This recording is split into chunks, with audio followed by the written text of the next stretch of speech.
Comment gérer un conflit avec une personne qui s'énerve en 3 étapes. Tu vas voir dans cette vidéo à quel point ces étapes sont puissantes.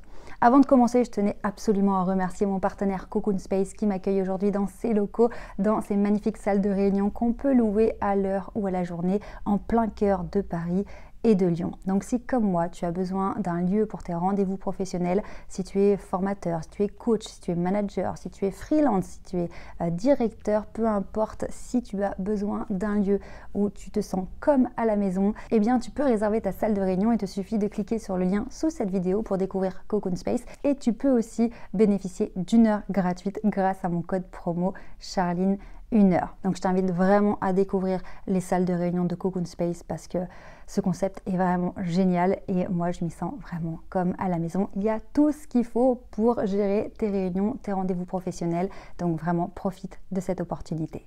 La première chose à faire lorsque tu as une personne qui s'énerve en face de toi et que tu veux absolument éviter que ça parte au conflit, à la confrontation, la première chose c'est de ne pas prendre ses propos personnellement. Alors ça, c'est très difficile à mettre en pratique comme ça au départ, mais tu vas voir que c'est totalement faisable. Qu'est-ce que ça signifie de ne pas prendre les choses personnellement? Ça signifie de ne pas te sentir touché, coulé, bam, avec une réaction émotionnelle qui va se déclencher. Donc la réaction, ça peut être de la colère, où le ton va monter, ou alors ça peut être au contraire de la peur, et d'un coup, hop, tu coupes tout, tu dis plus rien, tu fais profil bas, etc.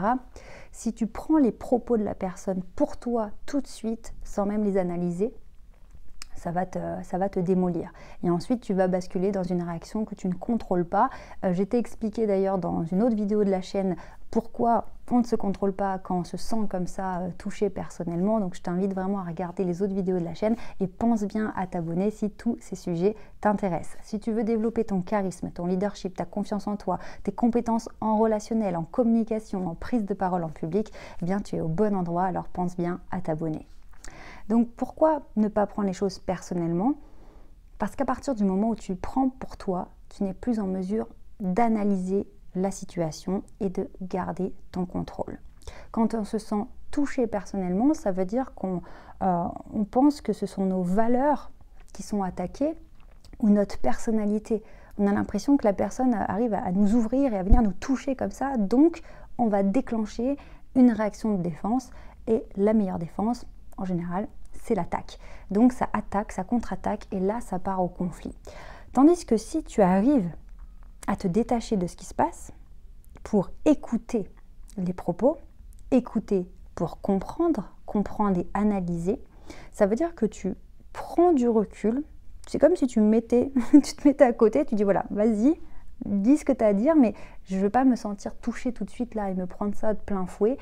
Je vais analyser d'abord. Je vais mettre une petite barrière, je dis attends, laisse-moi analyser ce que tu me racontes avant de déclencher un comportement que je ne maîtrise et que je ne contrôle absolument pas.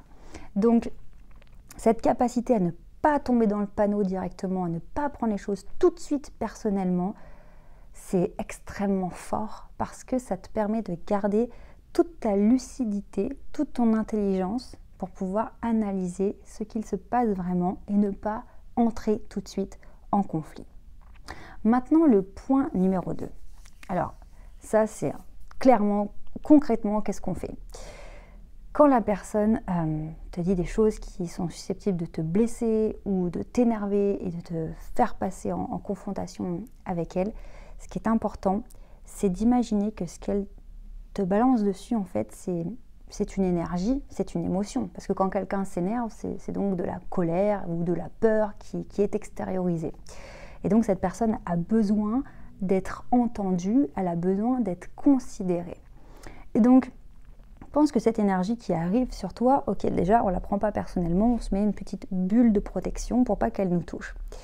Mais ensuite, ce qui est important, c'est que si on contre tout de suite cette émotion extériorisée, que l'on juge, qu'on interrompt la personne, eh bien ça va encore monter crescendo. Par exemple, si tu dis « mais non, mais attends, mais dis pas ça, mais n'importe quoi, mais parce que j'étais obligée, mais attends, mais tu comprends pas », bon bah là, ça bloque, d'accord? Il y a le flux de l'émotion, de l'énergie qui arrive, et puis nous, bam, on lui met tout de suite un stop. Et c'est pas ce qui va être le mieux, parce que ce qui va le mieux marcher, c'est justement, au contraire, laisser cette énergie s'évacuer, d'accord? On ne prend pas les choses personnellement, donc on peut laisser déverser la colère ou la peur, etc. Et au lieu de dire « mais non, mais si, mais parce que », etc., c'est de dire « ok ». Pourquoi ok? C'est pas anodin. Ok pour la considération, d'accord? La personne a besoin d'être considérée dans son émotion. Ok, ça veut pas dire que je suis d'accord, ça veut pas dire que je cautionne, mais ok, j'entends. Pourquoi? Pourquoi? Le pourquoi, en fait, va amener la personne à s'expliquer. Donc déjà, ça va la faire redescendre parce qu'elle va être obligée de reprendre ses esprits pour organiser ses idées, etc. Et c'est comme quand on doit gérer une objection en clientèle. Si tu es dans une fonction où tu dois gérer de la clientèle avec des objections, la meilleure technique pour gérer les objections d'un client qui ne veut pas acheter, c'est sûrement pas de contrer, de dire mais si c'est le meilleur produit, mais si bien sûr c'est le moins cher du marché. Non, c'est de demander pourquoi au client. Pourquoi finalement il ne veut pas acheter, pourquoi il pense que c'est cher, pourquoi il veut attendre, voilà, et de creuser. Et ben en conflit c'est la même chose. Quand la personne déverse, oh, machin, ça m'énerve, et puis ça, et trucs, ok, c'est l'énergie qui passe, on laisse, ok, on considère, on dit mais pourquoi? Et ensuite en fait, il y a un troisième secret. Et c'est là où on va finalement trouver un terrain d'entente. Et juste avant, je voulais te rappeler que tu peux bénéficier d'un bilan personnalisé qui est offert. Tu peux prendre ton rendez-vous pour avoir un appel avec un membre de mon équipe.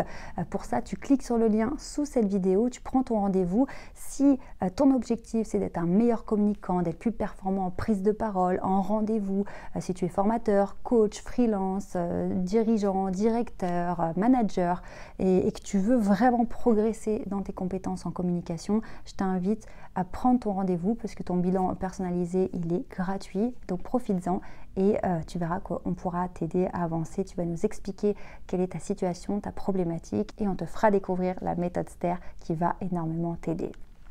Donc le troisième point qui va nous permettre de trouver un terrain d'entente, c'est quoi? C'est non pas de mettre en face de la colère qui se déverse ou de la peur, etc., notre avis sur une confrontation qui va amener à un conflit, mais c'est de juxtaposer. La personne nous dit ouais ça va pas, ça m'énerve, nanani, nanana, et nous en fait on dit bah de mon côté ça va pas, ou si cela je le vois comme ci, comme ça, bref. En fait on va montrer à notre interlocuteur que lui certes il a une version de ce qu'il vit, il a une façon de voir les choses, il a une façon de ressentir les choses, et que nous aussi en fait. Et donc à partir de là, vu qu'on a deux façons de vivre les choses, on va pouvoir éventuellement trouver une solution, un terrain d'entente. Tant qu'il nous met sa façon de voir les choses et que nous on met la nôtre en face, boum boum, c'est la bataille. Et donc on va chercher un gagnant, un perdant, ça va être très compliqué en fait. Mais lorsque il nous déverse sa colère, qu'on laisse cette énergie passer, qu'on dit ok, qu'on considère mais pourquoi, il redescend parce qu'il est obligé de réfléchir, et qu'ensuite on met la nôtre à côté, bah tu vois, de mon côté, bah pour moi c'est vrai que patati patata, et là on va donc le forcer malgré lui à nous écouter, parce qu'on l'a écouté, on a considéré ses propos, on a laissé l'énergie de son énervement passer, et nous à ce moment-là on explique que bah, nous aussi, tiens, nous aussi on a une façon de vivre les choses, nous aussi on a un avis sur la question, et oui, il n'y a pas que toi. Et donc là, on va pouvoir chercher une solution.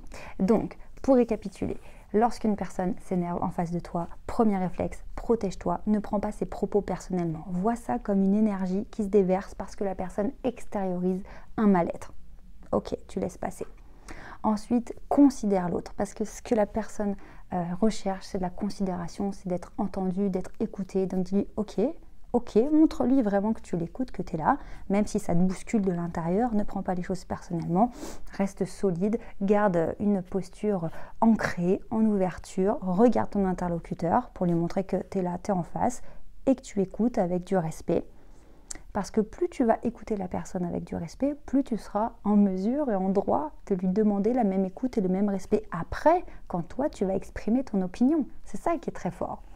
Ensuite, tu lui demandes pourquoi il pense ça, pourquoi ça l'énerve, pourquoi le fond du sujet.